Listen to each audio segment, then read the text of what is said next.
Praise the lord.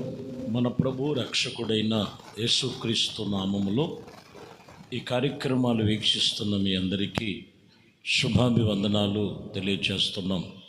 పరిశుద్ధ గ్రంథములో దేవుని వాక్యాన్ని దైవజనుడు పౌలు రాసినటువంటి ఫిలిప్పీలకు రాసిన పత్రిక 3వ అధ్యాయము 17వ వచనములో మనము దేవుని వాక్యమును ధ్యానించుకుందాం.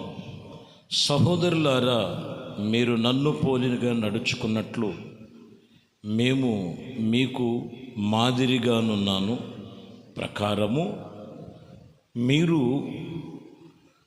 నడుచినటువంటి వారై గురిపెట్టి చూడుడి. దేవుని వాక్యము ప్రభు సన్నిధిలో తెలియచేస్తున్న మాటలు. సహోదరులారా, మీరు నన్ను పోలికగా నడుచుకున్నట్లుగా మీరును దేవుని సన్నిధిలో మేము మీకు మాదిరి చూపిస్తూ ఆ ప్రకారమే నడుచుకున్నటకు వారిని గురిపెట్టి చూడండి. చూడండి, ఈ మూల వాక్యములో దేవునితో నడిచేవారు మనము వారి యొక్క ఆత్మ సంబంధమైన నడతను గురించి దైవజనుడు పౌలు సంఘముతో చెబుతూ, మేము క్రీస్తును పోలికగా నడుస్తున్నాము, మీరు నన్ను పోలికగా గురి చూసి ఆ గురిలో వేలో వెళ్ళాలి మీరు అని ఈ పూట వాక్యములో తెలియచేస్తున్న మాట. ఈరోజు మనము ఒకరిని మాదిరిగా ఏర్పాటు చేసుకోవాలి. లోకములో చాలామందిని కొందరిని వారు మాదిరిగా పెట్టుకుంటారు, కానీ ఆత్మీయ జీవితంలో మంచి దైవజనులు, మంచి సేవా పరిచర్య చేసిన వారు, దేవుని పని చేస్తున్నటువంటి వారిని గురి చూసి క్రీస్తు పోలికలో మనం నడవాలని. ఎందుకంటే 3:18లో కూడా అనేకులు క్రీస్తు శిలువకు శత్రువులుగా నడుచుకొనుచున్నారు, మీరును గూర్చి మీతో అనేక పర్యాయములు చెప్పినప్పుడు ఇదిగో ఏడ్చుచూ చెప్పుచున్నాను. కొందరేమో యేసుక్రీస్తును శిలువను గూర్చి ఇదిగో వాళ్ళు ఎలా నడుచుకుంటున్నారంటే శత్రువులుగా నడుచుకొనొచ్చు. 19లో కూడా నాశనము వారికి అంతము, వారి కడుపే వారికి దేవుడు. ఇదిగో వాక్యం ఇక్కడ చెప్తున్న మాట అది. కొందరు యేసు ప్రభు వారు శిలువను గూర్చి హేళంగా చేసి వారు దేవునికి విరోధమైన శత్రుత్వముగా నడుచుకునేవారు, వారి కడిపే వారికి దేవుడు.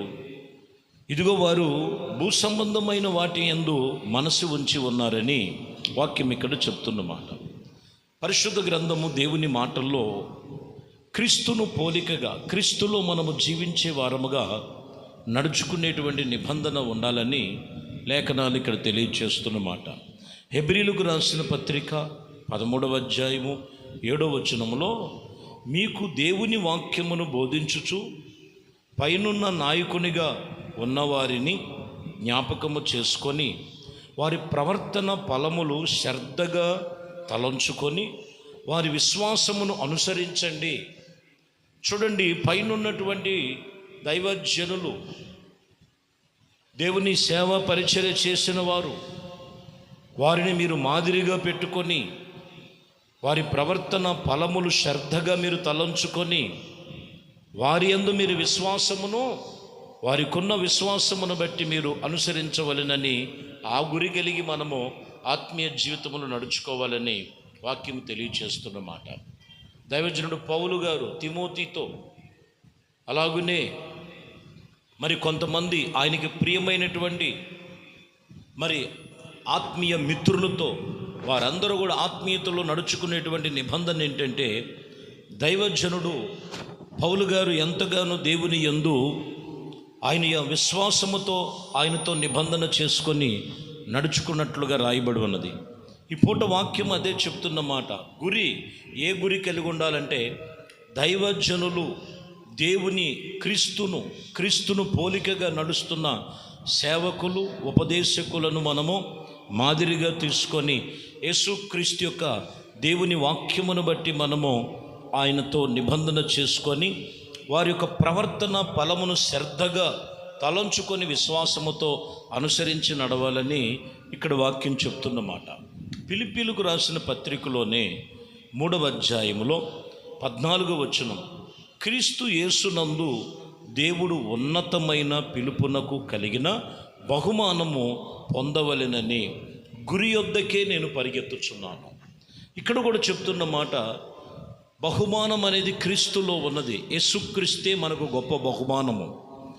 యేసు ప్రభువారే మనకు గొప్ప బహుమానముగా ఈ లోకములో ప్రభు మనకి ఆయన తండ్రిగా, దేవునిగా, పరిశుద్ధాత్మ మరి త్రిత్తమై ఉన్నటువంటి దేవుడిగా ఆయన మనకి గొప్ప బహుమానం. మన గురి యేసుక్రీస్తే.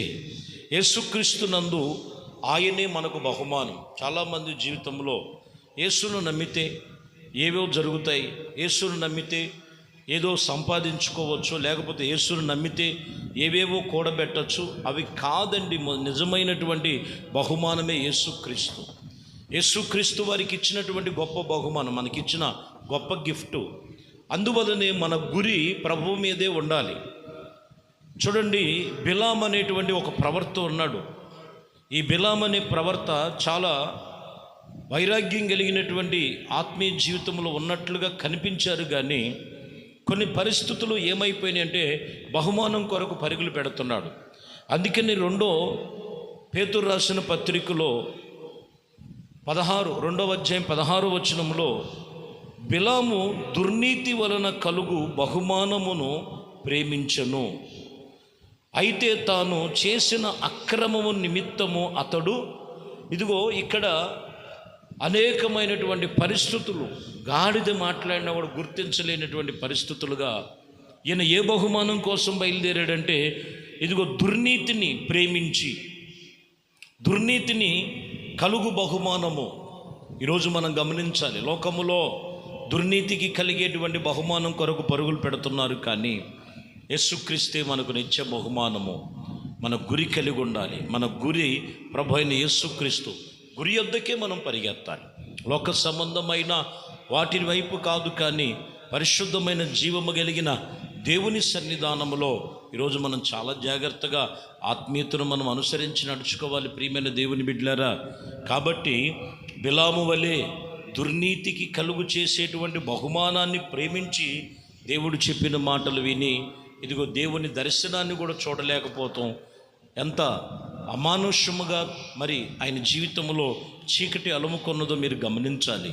చాలామంది జీవితంలో యేసుక్రీస్తు నొద్దకు వచ్చి వారి గురి గమ్యము లేని ప్రయాణాలలో, దేవుని ఆత్మీయ జీవితంలో ఎదగలేని అనుభవాల మధ్యలో కొందరు నశించిపోతూ బలహీనులైపోతున్నారు.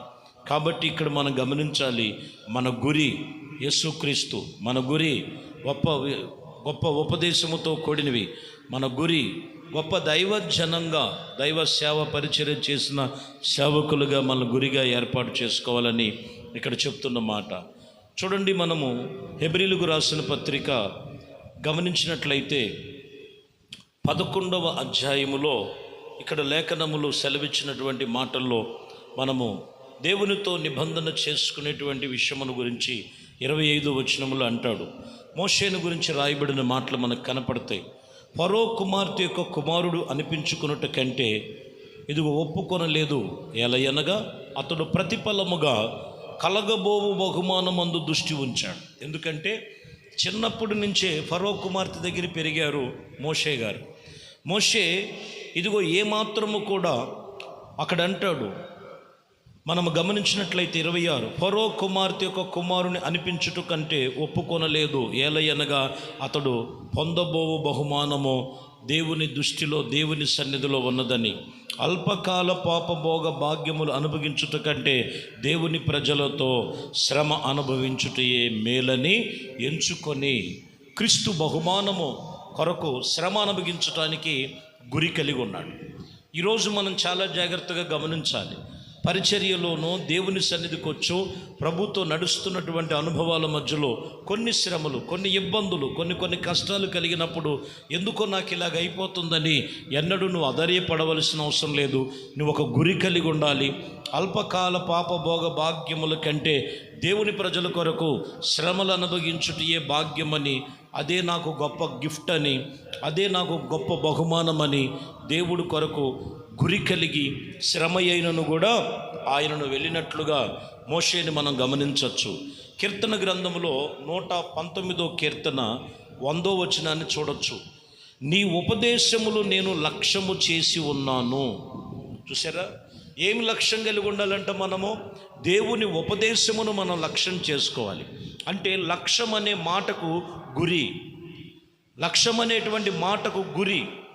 మనము ఏ గురి కలిగి ఉండాలి, ఏ లక్ష్యము కలిగి ఉండాలంటే దేవుని యొక్క ఉపదేశం, దేవుని యొక్క ఉపదేశమును బట్టి మనము వాటి మీదే లక్ష్యం ఉంచాలి. ఈ లోక సంబంధమైనవి కాదు, చాలా జాగ్రత్తగా గమనించాలి. అందుకనే మనం ఏ గురి కలిగి ఉండాలంటే ఒకటి ఉపదేశముతో మనము గురి కలిగి ఉండాలి.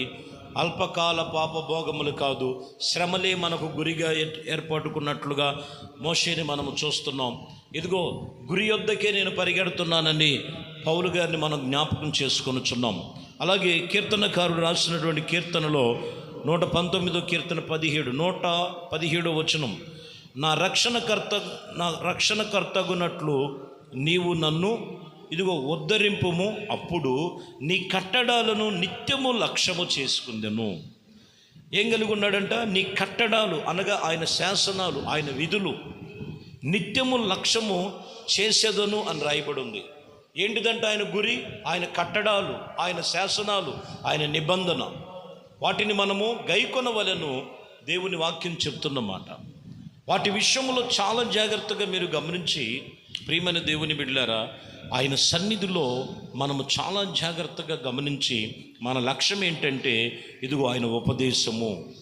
మన లక్ష్యం ఏంటంటే ఆయన చెప్పినటువంటి కట్టడాలను అనుసరించే విషయంలో. అలాగనే 119వ కీర్తనలో 110వ వచనం కూడా మనం గమనించవచ్చు. ఇదిగో నన్ను పట్టుకొనుటకే భక్తిహీనులు ఉరియొగ్గి ఉన్నారు, అయినను నీ ఉపదేశము నుండి నేను తొలగిపోలేదని ఇక్కడ మనం గమనించాం. నేను తొలగిపోలేదు, తిరుగుటకు లేదని రాయబడి ఉన్నది. ఏ విషయంలో కూడా ఆయన మీద భక్తిహీనులే ఉరుము వలె ఉరియొగ్గి ఉన్నట్లుగా మరి ఉన్నప్పటికీ నీ ఉపదేశములో నేను ఎక్కడ కూడా తొలగిపోలేదు. నా లక్ష్యము యేసుక్రీస్తుని చేరాలని, యేసుక్రీస్తే నాకు గురిగా ఏర్పరచుకొని ఉన్నాడని వాక్యం చెప్తున్నమాట. కాబట్టి ప్రియమైన దేవుని బిడ్డలారా, మన గురి ప్రభు సన్నిధిలో విశ్వాసములో, మన గురి యేసుక్రీస్తు యొక్క ఆయన మార్గములో.